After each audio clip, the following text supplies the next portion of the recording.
जी, ये हुकूमत बिलावल भुट्टो समेत PDM2 की सारी हुकूमत एक दफ़ा फिर मौलाना के दर पे हाज़िरी देगी और उनकी मिन्नतें करेगी और मुलाकातें करने के लिए आएगी। आपको मैं बताता चलूँ मौलाना साहब को किस जुर्म की सज़ा दी गई है।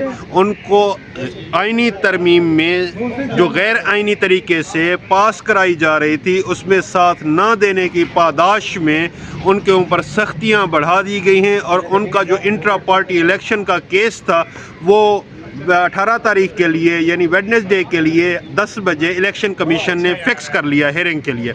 इलेक्शन कमीशन का कंडक्ट देखे, ठीक है हमारा तो कई की है, हम तो पिछले कई अरसे से भुगतते आ रहे हैं, लेकिन मौलाना साहब को किस चीज़ की सज़ा दी गई है कि उन्होंने आइनी तरमीम में इस PDM2 की हुकूमत का साथ नहीं दिया, मुक़्तदर हलकों की बात नहीं मानी, इस गुनाह की सज़ा उनको दी गई है।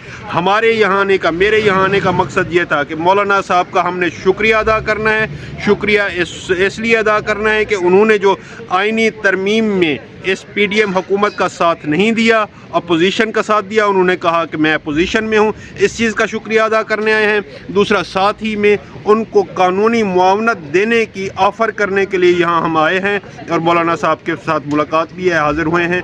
आप देखिएगा, अभी आपको इतला मिली होगी कि बिलावल साहब भी आ रहे हैं, अभी आपको थोड़ी देर तक इतला मिलेगी नून लीग भी आ रही है, अभी आपको थोड़ी देर तक इतला मिलेगी कि सारे ये अपनी बारात ले के सारे बैंड बाजे ले के ये फिर इनके दर पे हाज़िर होंगे, क्योंकि इस टाइम पे ताकत का महवर, ताकत का मंबा कौन बना हुआ है? मौलाना फजलुर रहमान साहब, जो हक़ के लिए, जो आइन के लिए, जो कानून के लिए डट गए हैं, जिन्होंने अपने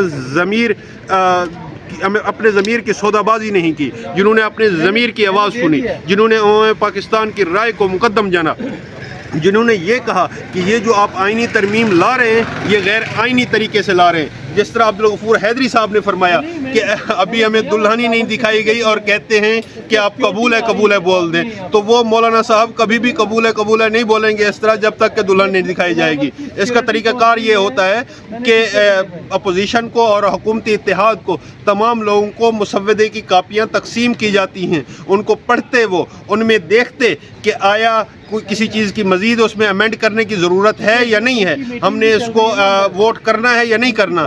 इनको तो हुकूमत को नहीं मिली तो ये अपोजिशन को कहाँ देंगे या इत्तेहादियों को कहाँ देंगे। जिस तरह आपने आज़म नज़ीर तारड़ साहब का जो लॉ मिनिस्टर हैं, जिन्होंने ड्राफ्ट करना होता है आइनी मुसव्वदे को, वो कह रहे हैं कि मुझे मसूल हो गया। कहाँ से मसूल हुआ भाई? अपनी औकात देखो। खुदा के बंदे, इसकी जगह पे अगर कोई और होता तो इस्तीफ़ा दे के घर चला गया होता। अच्छा, ये बताइएगा कि आप इस वक्त मौलाना फजलुर रहमान के घर के बाहर तशरीफ़ लाए हैं और उस टाइम आए हैं जब मौलाना फजलुर रहमान के हवाले से ये खबरें गर्दिश कर रही हैं कि इलेक्शन कमीशन ने उनके जो इंट्रा पार्टी इलेक्शन है वो केस फिक्स किया है।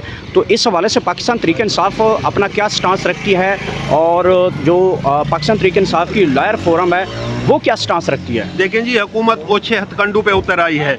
उनका इस टाइम पे टाइमिंग अहम होती है। इस टाइम पे उनका इंट्रा पार्टी के इलेक्शन का केस फिक्स करना और ये डराना धमकाना कि मौलाना साहब डर जाएंगे, झुक जाएंगे, मान जाएंगे, ये नामुमकिन है। और ऐसी बात कभी भी आप सोचिएगा भी ना। आप अगर ये समझते हैं कि मौलाना को इस तरह के हथकंडे इस्तेमाल करके परेशान किया जा सकता है या राम किया जा सकता है तो ये नामुमकिन है, ये खाम ख्याली है हुकूमत की।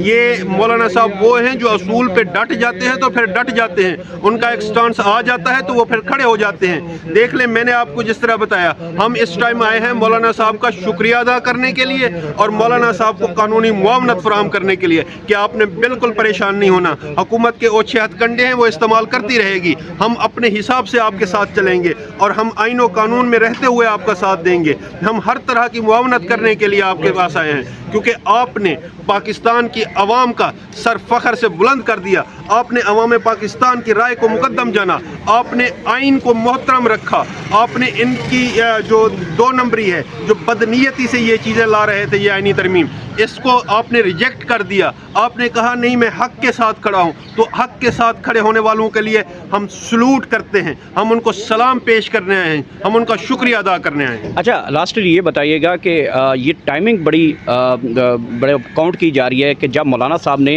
हुकूमती इत्तेहादियों का साथ नहीं दिया تو ان کا یہ کیس تو پہلے آلریڈی چل رہا تھا، لیکن اب ان کو دوبارہ کیس کی کاز لسٹ میں شامل کیا گیا ہے ہیئرنگ کے لیے. تو مولانا فضل الرحمان صاحب کو انٹرا پارٹی الیکشن میں جو ہے کانسیکوینسز جو ہیں، جو ان کے پیچیدگیاں ہیں، ان کا سامنا کرنا پڑ سکتا ہے. دیکھیں جی، بالکل بھی نہیں کرنا پڑ سکتا، کیونکہ یہ اپنی مرضی سے بناتے ہیں ایسے بھونڈے کیسز، اور یہ آئین و قانون کی نظر میں بالکل زیرو ہوتے ہیں. یہ جو ہی کانسٹیٹیوشنل کورٹ میں جاتے ہیں تو فوری طور پہ ردی کی ٹوکری میں چلے جاتے ہیں. عدالتیں ان کو سیٹیسفائڈ کر دیتی ہیں. اس طرح کے بھونڈے کیسز انہوں نے پہلے بھی درجنوں نہیں سینکڑوں بنا کے دیکھ لیے ہیں. ان کا کیا حاصل ہوا؟ پاکستان تحریک انصاف کے خلاف بنائے، مولانا فضل الرحمان صاحب کے خلاف بنائے، باقی جماعتوں کے خلاف بنائے. جس ٹائم پہ یہ ایک دوسرے کے خلاف ہوا کرتے تھے، نون لیگ اور پیپل پارٹی، نون لیگ نے بینظیر بھٹو کے خلاف بنائے. کہاں گئے وہ؟ کچھ بھی نہیں ہوتا. یہ صرف اور صرف ڈرانے دھمکانے اور اپنے انڈر کرنے کے لیے یا زد و کوب کرنے کے لیے اس طرح کی حرکتیں کی جاتی ہیں، اور ان حرکتوں میں یہ کبھی بھی کامیاب نہیں ہوں گے. اچھا، لاسٹلی یہ بتائیے گا کہ اگر مولانا صاحب کے حوالے سے اگر اسٹیٹمنٹ چینج ہو جاتی ہے کہ وہ حکومتی ترمیمی بل کے شکوں کا جو ہے وہ جائزہ لے رہے ہیں، تو اگر وہ شکیں کچھ قبول کر لیتے ہیں تو کیا مولانا صاحب پھر دوسری کلاس جو ہے کراس دی فلورنگ وہ ووٹ حکومت کو دے سکتے ہیں؟ آپ کو اندازہ ہو گیا ہوگا کہ 3 نسلیں تک چل کے آ رہی ہیں کس کے پاس؟ مولانا فضل الرحمان کے پاس. باپ، بیٹا، پوتا، اور یہ لوگ سارے بھائی بہنیں، مطلب جو فیملی کی پارٹیاں ہیں، جو موروثی پارٹیاں ہیں، جو ان کو وراثت میں ملی ہیں، وہ لوگ چل کے جب آئیں گے تو آپ کو اندازہ ہوگا کہ ہاتھ باندھیں گے، گوڈے گیٹے پکڑیں گے، منتیں کریں گے کہ آپ اس غیر آئینی کام میں ہمارا ساتھ دیں، اس 2 نمبری میں ہمارا ساتھ دیں. تو مولانا صاحب سے آپ توقع نہ رکھیے گا کہ وہ کسی بھی غیر آئینی چیز کا ساتھ دیں گے. Thank you.